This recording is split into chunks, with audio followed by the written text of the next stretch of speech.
Nabi Ibrahim.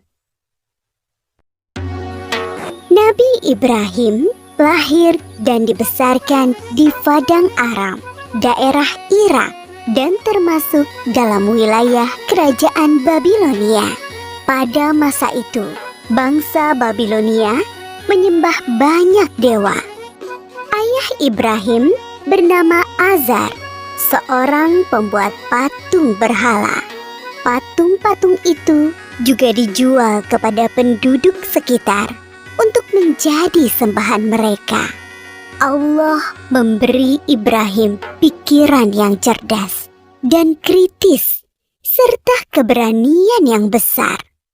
Dia mengilhamkan pemahaman kepada Ibrahim bahwa menyembah patung-patung itu adalah kesesatan yang nyata.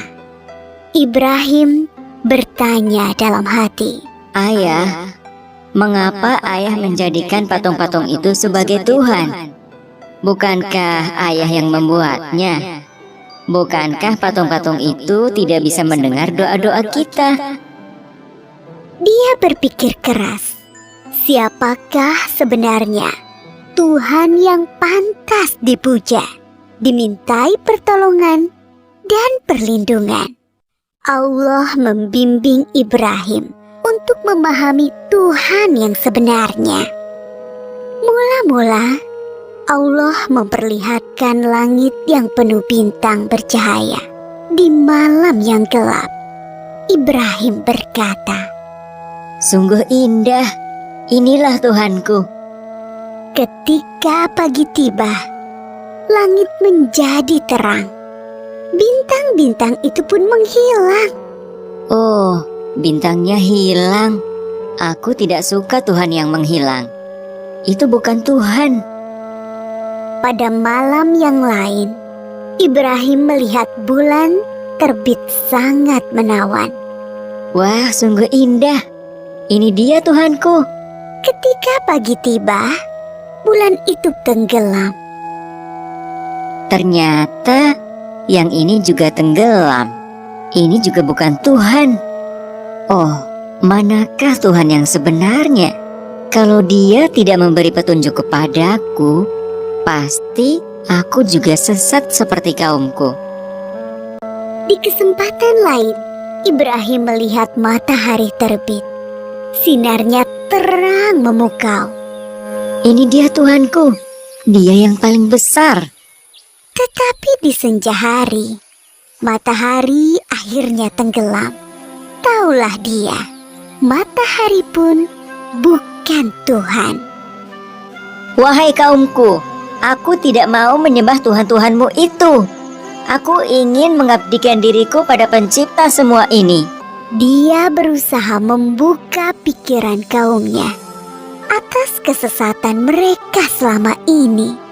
Paman, patung-patung apa ini? Mengapa semua menyembahnya?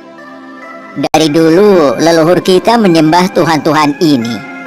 Iya benar, bapak-bapak kita pun menyembah semua ini. Kalau begitu, kalian dan bapak-bapak kalian salah besar. Hah? Kamu ini ngomong sungguh-sungguh atau bercanda? Sebenarnya, Tuhan kita adalah pencipta langit dan bumi. Dasar anak muda ngelantur.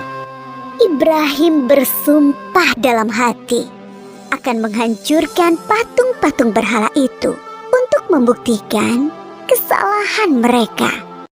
Suatu hari, ada perayaan keagamaan kaum Ibrahim. Setelah memberi sesaji kepada berhala, mereka pergi semuanya keluar kota. Ibrahim tidak mau ikut rombongan itu. Ketika semua sudah berangkat agak lama, diam-diam Ibrahim menuju tempat pemujaan berhala yang berisi banyak patung. Dia melihat makanan sesaji untuk berhala-berhala itu masih utuh di hadapan tiap patung-patung itu. Mengapa kamu tidak makan? Mengapa kamu tidak menjawab? Ibrahim bertanya, lalu memukul patung dengan tangannya. Tentu saja, patung-patung itu tetap diam. Ibrahim mengambil kapak, lalu menghancurkan patung-patung itu. Dia hanya menyisakan sebuah patung yang paling besar dan mengalungkan kapaknya pada lehernya. Ketika kaumnya pulang dari luar kota, mereka melihat patung berhala mereka hancur. Sontak mereka berteriak, kaget, gempar seluruh kampung. Bergegas semua orang, terutama para pemuka kaum, menuju tempat pemujaan berhala. Oh, siapa yang melakukan ini pada Tuhan-Tuhan kita? Kurang ajar. Kami dengar ada anak muda yang membenci Tuhan-Tuhan kita. Ibrahim namanya. Bawa ke sini anak itu. Maka Ibrahim digiring ke hadapan para pemuka kaumnya. Disaksikan halayak ramai. Apakah kamu yang menghancurkan Tuhan-Tuhan kita, Ibrahim?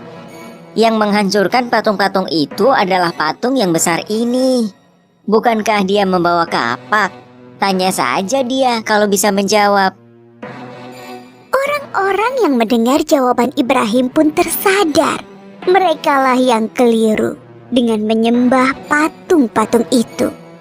Tapi kekafiran yang sudah mendarah daging membuat mereka memutarbalikkan kebenaran. Tentu di sini ada campur tangan setan. Kamu kan tahu, dia tidak bisa bicara, apalagi bergerak menghancurkan patung lain. Berarti kamulah yang melakukannya. Jadi, mengapa kalian menyembah patung yang tidak bisa berbuat apa-apa? Melindungi dirinya sendiri saja tidak bisa, apalagi melindungi kalian.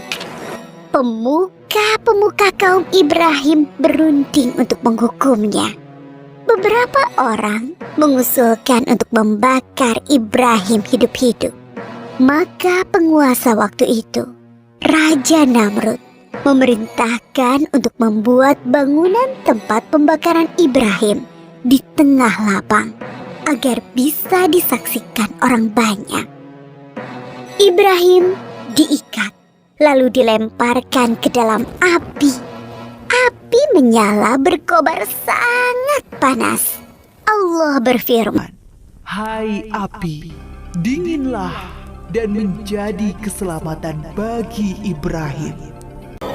Maka ketika kobaran api yang dahsyat telah padam, keluarlah Ibrahim dengan segar bugar, tidak terbakar sedikit pun. Bahkan pakaiannya juga utuh. Hanya tali pengikatnya yang musnah terbakar.